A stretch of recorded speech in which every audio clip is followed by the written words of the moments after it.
রবীন্দ্র জাদেজা ভারতের হয়ে international cricket খেলে যতটা সফল হয়েছে, যদি তিনি বাংলাদেশে জন্মগ্রহণ করতেন তাহলে এর 30% সফল হতে পারতেন না।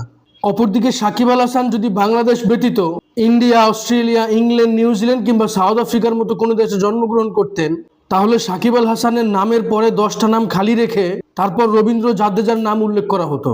একজন ক্রিকেটার একটা ধ্বংসস্তূপ থেকে একটা দলকে আন্তর্জাতিক পর্যায়ে এস্টাবলিশ করেছে।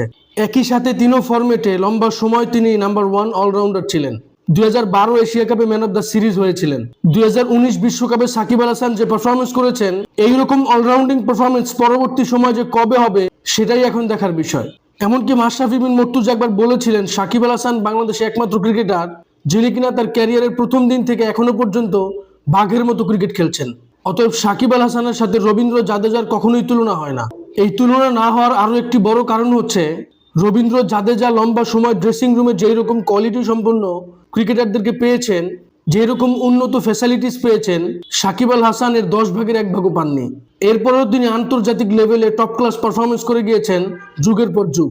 এখন হয়তো আন্তর্জাতিক ক্রিকেটে বাংলাদেশের সেই রকম কোনো সাফল্য না থাকায় সাকিব আল হাসানকে খুব সহজেই ছেঁটে ফেলা যায়। যাই হোক, আগামীকাল লঙ্কা প্রিমিয়ার লিগে নুরুল হাসান সোহানের গোল গ্লান্স, সাকিব আল হাসান এবং তাওহিদ হৃদয়ের জাফনা কিংস প্রথম কোয়ালিফায়ারে মাঠে নামবে। এই ম্যাচের প্রতি ক্রিকেট ফ্যান্সদের একটা আলাদা আগ্রহ থাকবে। এ নিয়ে আপনাদের কোনো মতামত থাকলে অবশ্যই আমার সাথে শেয়ার করবেন। ভিডিওটি ভালো লাগলে লাইক, কমেন্ট, শেয়ার, সাবস্ক্রাইব করবেন। ধন্যবাদ।